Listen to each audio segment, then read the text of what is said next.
गरुड़ पुराण पहला अध्याय। मृत्यु के तुरंत बाद क्या होता है और फिर वह क्षण आता है जब जीवन की अंतिम श्वास रुक जाती है, नेत्रों के आगे अंधकार छा जाता है और संपूर्ण अस्तित्व एक शून्य में विलीन हो जाता है। किसी ने कभी कल्पना भी नहीं की थी कि आज की सुबह उसकी अंतिम सुबह होगी। परिवार रो रहा होता है, चिकित्सक कहता है अब यह नहीं रहा, किंतु जो चला गया वह सब कुछ देख रहा होता है ऊपर से, आत्मा के रूप में। गरुड़ पुराण कहता है मृत्यु के तुरंत पश्चात आत्मा अचंभित हो जाती है। उसे समझ नहीं आता कि यह क्या हुआ। वह चिल्लाती है, पुकारती है, मैं यही हूं, क्या तुम मुझे देख नहीं रहे? किंतु उसकी पुकार कोई सुन नहीं सकता, क्योंकि अब वह इस लोक की नहीं रही।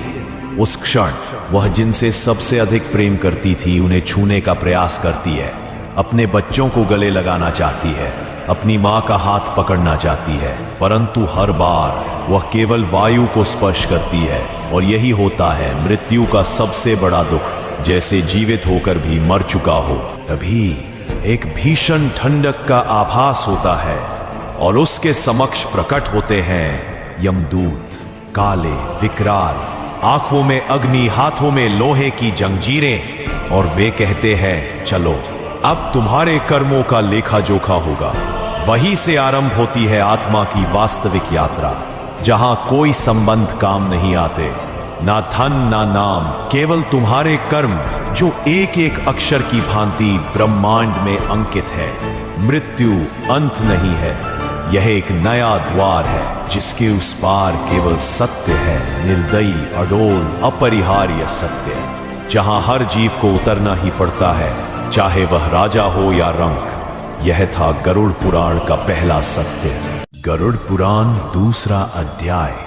मृत्यु के बाद की सबसे रहस्यमयी और पीड़ादायक यात्रा होती है आत्मा के 13 दिन। क्या आपने कभी सोचा है कि कोई व्यक्ति मरने के बाद 13 दिनों तक कहाँ रहता है?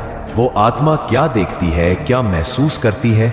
गरुड़ पुराण में बताया गया है कि जब कोई जीव इस संसार को छोड़ता है तो उसकी आत्मा न पूरी तरह पृथ्वी पर होती है, न ही पूरी तरह परलोक में। वो एक विचलित अवस्था में होती है, जहां हर दिन एक नया अनुभव, एक नई सजा, एक नया एहसास उसके सामने आता है।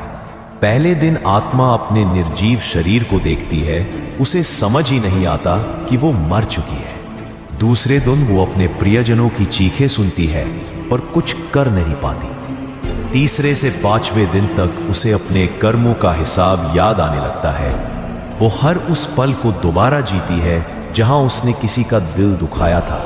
6ठे से 9वें दिन तक यमदूत उसके चारों ओर घूमते हैं और आत्मा भय, ग्लानि और अकेलेपन से कांपती है। और फिर 10वें से 13वें दिन आत्मा को यमलोक के द्वार की झलक मिलने लगती है। गरुड़ पुराण कहता है 13वें दिन यमदूत आत्मा को लेकर जाते हैं एक ऐसे स्थान पर जहां उसके अच्छे बुरे कर्मों का न्याय होता है। शास्त्रों में कहा गया है त्रयोदश दिने मृतस्य प्रायश्चित्तम विधीयते अथ यापि यमक्षेत्रम पाप कर्म विभूतये, अर्थात 13वें दिन आत्मा को न्याय की ओर भेजा जाता है, जहां उसके पाप पुण्य का पूरा लेखा जोखा सामने रखा जाता है। यही कारण है कि हमारे पूर्वज इन 13 दिनों को विशेष मानते हैं, क्योंकि यही वो समय होता है जब हम अपने प्रिय की आत्मा को शांति, श्रद्धा और प्रायश्चित से विदा करते हैं।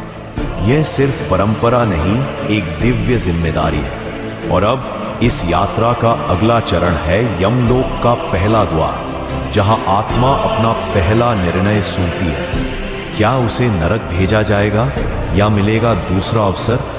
जानने के लिए जुड़े रहिए अगले अध्याय में। और अगर आपने इस रहस्यमयी यात्रा को अब तक महसूस किया है तो इस ज्ञान को जरूर आगे बढ़ाएं।